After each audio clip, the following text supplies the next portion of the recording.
किया था और डॉक्टर संघमित्रा मौर्य उस समय जीती थी।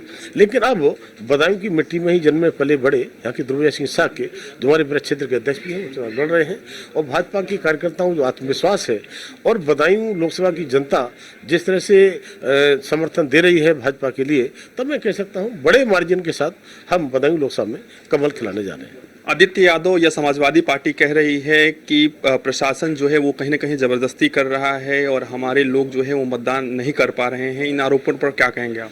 मैं समझता हूं चाहे आप मीडिया के लोगों ने देखा हुआ या जनता सब जानती है, अगर कोई कहे कि गुंडे माफियाओं की पार्टी कौन है तो लोग कहेंगे समाजवादी पार्टी।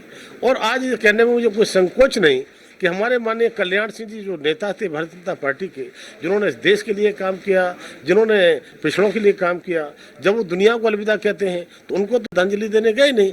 लेकिन एक माफिया मुख्तार अंसारी जब वो मरता है तो पता उसकी कब्र पर जाकर के फातिया पढ़ने जाते हैं।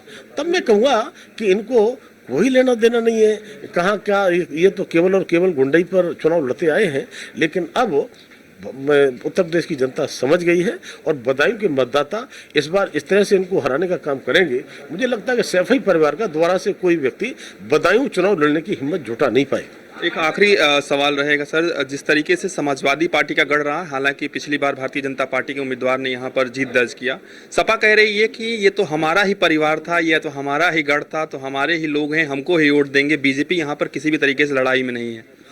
देखिए उनका गढ़ कहाँ था, उनका गढ़ अब कहीं नहीं रह गया है।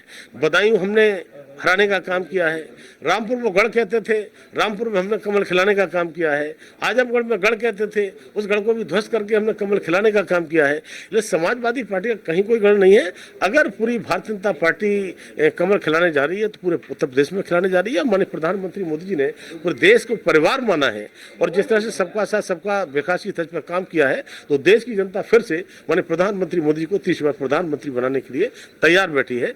3 चरण के चुनाव आज होने जा रहे हैं, आने वाले चरणों में भी हम मोदी जी को समर्थन दिखाई देंगे, ऐसा जो है मुझे लगता है। और उत्तर प्रदेश की जनता पूरी तरह से 80 में से 80 कमल खिलाने को तैयार। धन्यवाद। हमारे साथ बातचीत कर रहे थे केंद्रीय राज्य मंत्री BL Verma. Video journalist Aniket के साथ मैं पीयूष तिवारी, बदायूं।